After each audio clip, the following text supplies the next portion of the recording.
Hello అండి. Welcome to my channel A to Z Telugu tips.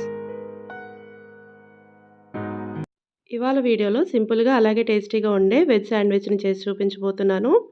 Breakfast చేసుకోవడానికి చాలా simple recipe అండి ఇది. బయట మనం కొనుక్కునే శాండ్విచెస్ కన్నా టేస్టీగా ఉంటుంది. రెగ్యులర్‌గా నేను ఎలా ప్రిపేర్ చేస్తానో చూపిస్తాను చూడండి. ఇలాంటి సింపుల్ రెసిపీస్‌ని మీరు నా ఛానల్‌లో చూడాలనుకుంటే ప్లీజ్ నా ఛానల్‌ని సబ్స్క్రైబ్ చేసుకోండి. ఇప్పుడు శాండ్విచ్‌ని ఎలా చేసుకోవాలో చూసేద్దాం రండి. ముందుగా శాండ్విచ్ కోసం బ్రెడ్‌ని తీసుకోవాలండి. ఈ శాండ్విచ్ బ్రెడ్ మార్కెట్‌లో ఈజీగా అవైలబుల్‌గా ఉంటుంది. శాండ్విచ్ బ్రెడ్ కాకపోయినా నార్మల్ బ్రెడ్‌తో అయినా చేసుకోవచ్చు. ఇప్పుడు స్టఫింగ్ కోసం ఒక బౌల్‌ని తీసుకొని దానిలో హాఫ్ కప్ ఆనియన్ అలాగే 2 పచ్చిమిర్చిని కట్ చేసి వేసుకున్నాను. తర్వాత half cup tomato, capsicum half cup, టేస్ట్‌కి సరిపడా సాల్ట్ ఎక్కువగా పట్టదండి. చూసుకొని వేసుకోండి. ఎందుకంటే బ్రెడ్‌లో కూడా సాల్ట్ అనేది ఉంటుంది. అలాగే మనం వాడే సాసుల్లో కూడా సాల్ట్ ఉంటుంది కాబట్టి తక్కువ వేసుకుంటే సరిపోతుంది.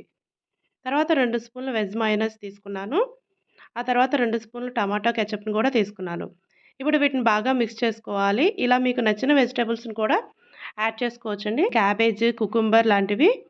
నేను ఇవి మాత్రమే యాడ్ చేశాను. తర్వాత పాన్ పెట్టుకొని కొద్దిగా బటర్‌ని వేసి బ్రెడ్‌ని రెండు వైపులా టోస్ట్ చేసుకోవాలి. ఇలా బ్రెడ్‌ని ముందుగానే టోస్ట్ చేసుకొని స్టఫింగ్ చేసుకుంటే టేస్ట్ అనేది బావుంటుంది. ప్లెయిన్‌గా కూడా చేసుకోవచ్చండి. ఇలా బ్రెడ్‌ని టోస్ట్ చేసుకున్నాక స్టఫింగ్ అనేది బ్రెడ్ పైన ఇలా ఫిల్ చేసుకోవాలి. తర్వాత చీజ్‌ని యాడ్ చేసుకోవాలి. ఇష్టం లేని వాళ్ళు స్కిప్ చేసుకోవచ్చు చీజ్‌ని. ఇప్పుడు ఇంకో బ్రెడ్ స్లైస్‌ని దానిపైన పెట్టి గట్టిగా నొక్కాలండి. తర్వాత మళ్ళీ పాన్ పెట్టి బటర్ వేసి రెండు వైపులా ఒక నిమిషం పాటు వేడి చేసుకుంటే సరిపోతుంది. మనం వేసుకున్న చీజ్ కరిగేంత వరకు వేయించుకుంటే సరిపోతుంది బ్రెడ్‌ని. ఇలా మీకు నచ్చిన షేప్‌లో కట్ చేసుకొని సాసులతో ఎంజాయ్ చేయండి. చాలా టేస్టీగా ఉంటుంది. ఒకసారి ఇలా ట్రై చేయండి. టేస్ట్ నచ్చితే లైక్ చేసి సబ్స్క్రైబ్ చేసుకోవడం మర్చిపోకండి. ఈ రెసిపీని మీ ఫ్రెండ్స్‌కి, ఫ్యామిలీ మెంబర్స్‌కి కూడా షేర్ చేయండి. Please subscribe my channel. Thanks for watching.